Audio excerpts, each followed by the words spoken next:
Hey guys, welcome to my channel, Perspective with Kate. A little bit about myself. I am Kate, I am 27 years old, and I'm from Louisiana. And I'm really excited to start this podcast. I got the idea after, I'm sure you guys seen the George Floyd incident. I know it's what everyone is talking about right now. And it really gave me inspiration after further looking into a few more cases like his and other cases of people on death row, cases that have been closed and look highly suspicious. And I just wanted to bring those cases to light because I feel like they need that attention. Today we're going to be talking about 20-year-old Vanessa Guillen, and this is a case that is out in the light right now. It's actually it's an ongoing case, so I will start updating you guys with new information as I receive it. I'll also have links available in my bio, as always, to sign petitions and to find more information as I update it. Vanessa Guillen was a 20-year-old Hispanic woman. She went missing on April 22nd, 2020 on the Fort Hood Army base, and it's located in Killeen, Texas. I want to talk about this Army post for a second. It is one of the largest military bases in the entire world. It has over 40,000 soldiers. And this base is kind of low-key known for some shady and shysty shit. Including Gregory Scott Morrell. He went missing in August 2019, and they just assumed that he went AWOL.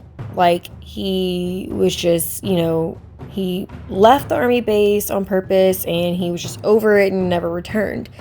And he was not given a proper Army burial because they assumed that he went AWOL, but his body was recently found. This is a whole nother ordeal, but I mean, you get the point. This base has some suspicious shit going on. And unfortunately, Vanessa Guillen was another victim of this Army base. Vanessa was described as extremely intelligent. She had really great grades in high school. She was ranked 15th in her class. She always helped out her community when she could, and she's described as caring and loving, and she was super close to her family, especially her sisters. And she grew up in Houston, Texas, and she soon decided that she wanted to join the U.S. Army. And this had been a goal since she was a really young girl. She was originally stationed in South Carolina, then Virginia, and then she was eventually stationed at Fort Hood base in Texas. And she was super excited about this because her family was in Houston and she could be a lot closer to them. And initially, her experience was great in the Army, and her family says she was really dedicated and determined and thoroughly enjoyed it. But apparently, those feelings changed once she got to Fort Hood Army Base. So let's go to Wednesday, April 22nd. So it started out as a normal day. She spoke to her boyfriend on the phone. She headed off to work. Around noon, Vanessa's sister, Mira, had been texting her, but noticed her texts weren't going through. So she began calling her, and her calls were also going straight to voicemail. So her sister found this really odd because Vanessa was always reachable, and she always kept really close communication with not only her boyfriend, her sisters, and her mom, but with anyone. She never went without her phone. After a couple of hours, her sister still hadn't heard from her, so she called Vanessa's staff sergeant because he was in charge of her attendance, and figured he would at least know where she was if she showed up that day.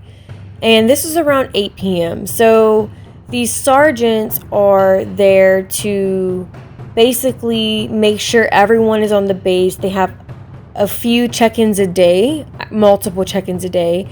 And when Vanessa's sister spoke to the sergeant, they informed her that her last time was around lunch. She checked in around lunch, but she was expected to be back by at least 10 p.m. because that was the next check-in.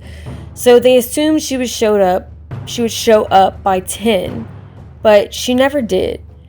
And I want to mention here that Her sergeant wrote down that she was there at all other check-ins, and she actually wasn't. She was actually missing for several of those after her lunch check-in.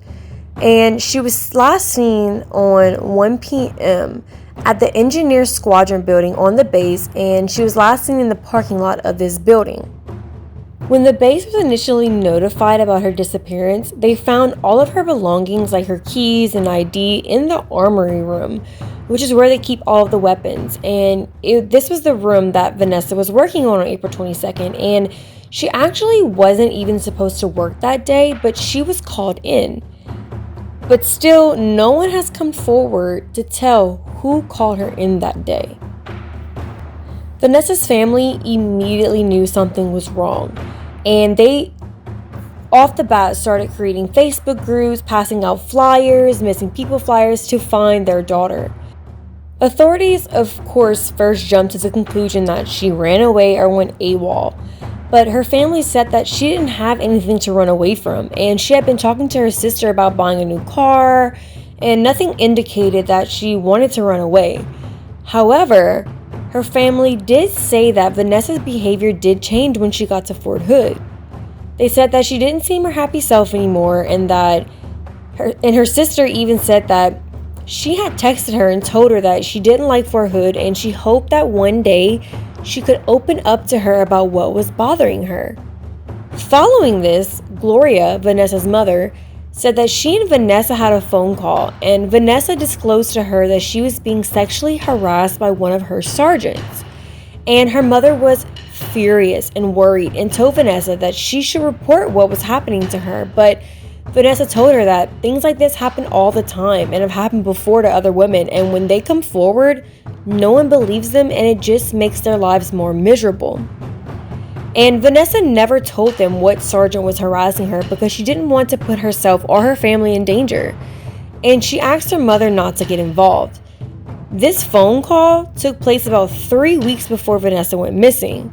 So obviously Vanessa was going through a really difficult time, and she seemed very paranoid about anyone finding out about her being sexually harassed. Her family actually tries to go on the base to help look for her, but Fort Hood tells her family they cannot get access to the base because of coronavirus. However, they did assign 500 soldiers to search for Vanessa on the grounds around the base in the area. And by May, people were holding protests to find Vanessa. They were signing petitions and doing everything they could to help find her. On April 28th, they finally searched Vanessa's cell phone records, and it showed that one of the last people that she was in contact with was Erin Robinson. Her cell phone hadn't been discovered, but there was a press conference where they said that her cell phone had pinged in Belton, Texas. Now, Erin Robinson consented to a search of his cell phone records, which showed that on the day Vanessa went missing, that he made several calls to his girlfriend, Cecily, throughout the day and into the early morning hours. Erin states that after he finished his work, he went home to his girlfriend, Cecily, and did not leave for the rest of the night, except around 6:30 p.m. when he had to go onto the post to sign onto a government computer to enroll in a training. Now, investigators talked to 2 witnesses who allegedly saw Erin on April 22nd leaving his work area with a large box that apparently appeared to be very heavy, and placed that box in his car before driving away. I also want to mention here that apparently there are supposed to be 3 soldiers at all times in the armory room, but for some odd reason that wasn't the case this day, and it was only Erin and Vanessa in the armory room. Police then interviewed the girlfriend, Cecily, and she said that Erin Robinson was calling her phone repeatedly because she couldn't find it. But that statement was inconsistent because with the length of each phone calls that were made, some were greater than 1 minute. And then she told investigators that on the night of April 22nd, they took a long drive out to Belton, Texas to look at the stars. And Erin's cell phone records corroborated with Cecily's story and placed them both along the Leon River. And they were actually there on April 23rd and again on April 26th. Police are now sensing that something sketchy is going on between these two, and the police go search all along the Leon River area. And they say they did find what appeared to be the burned remains of a plastic tote or tough box, and the area had an odor of decomposition, but no remains were found. Investigators interview Cecily again, and she allegedly admitted that Erin told her that he bludgeoned Vanessa to death with a hammer. And she told officials that Erin placed Vanessa's body in a box and placed that box into his car and drove his car to a gas station where she worked. He picked her up and they drove to the Leon River, where he opened the box to reveal Vanessa's body. She tells authorities that the two of them then dismember her body using a hatchet or machete type of knife, and then they buried the pieces of her body in 3 separate holes and then set her on fire. And they had actually burned her body before burying her in the 3 different holes. And then she tells investigators that they returned again on April 26th after purchasing hairnets, gloves, and concrete. They uncovered the remains of Vanessa, they removed them, they continued the process of breaking down the remains and were burned again, and then they burned their gloves and hairnets and placed the remains back into the 3 holes along with the concrete. And then they burned their clothes at their home and discussed their alibi for being there.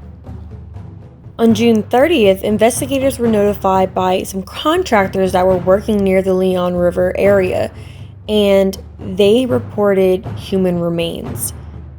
So investigators go out there and they find the remains about 20 miles away from the base. And it's fun. And because of the condition of Vanessa's body, they had to use DNA from her hair just to identify that it was actually her. Now, prior to finding her body, Erin was confined to his barracks on Fort Hood as he was a suspect. But on June 30th, he somehow left and was fleeing on foot. He made a call to Cecily saying, "Baby, they found the pieces," and he also texted her clippings of articles. The police finally find him walking on foot, and when the police approach Erin, he shot himself. This coward shot himself. And actually, Erin nor Cecily were even charged or a suspect in the public eye at the time. So you know he was guilty if he shot himself before he even knew that he was really a suspect. I mean, I guess he could have suspected that he was a suspect because they kind of locked him up into the barracks and wouldn't let him leave. But I don't know. If this doesn't prove he's guilty, I mean, I don't know what does. Now, there are a lot of different theories as to why Erin Robinson would have killed Vanessa.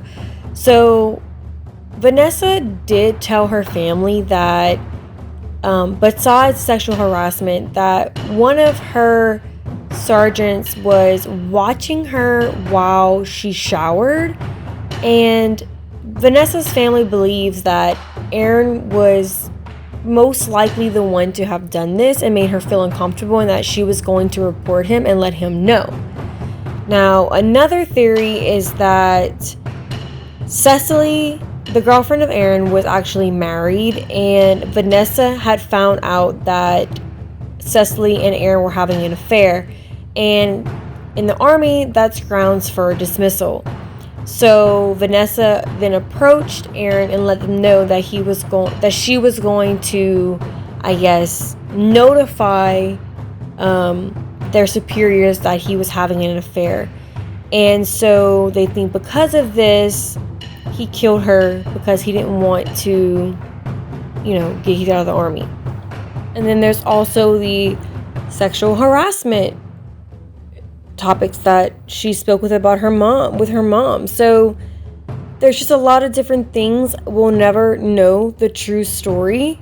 All we have is Cecily's confession about how they killed her, but she never really stated why Erin killed her. So we'll never really know. On July 6th, Cecily went to court and was charged with conspiracy with 1 count of tampering with evidence.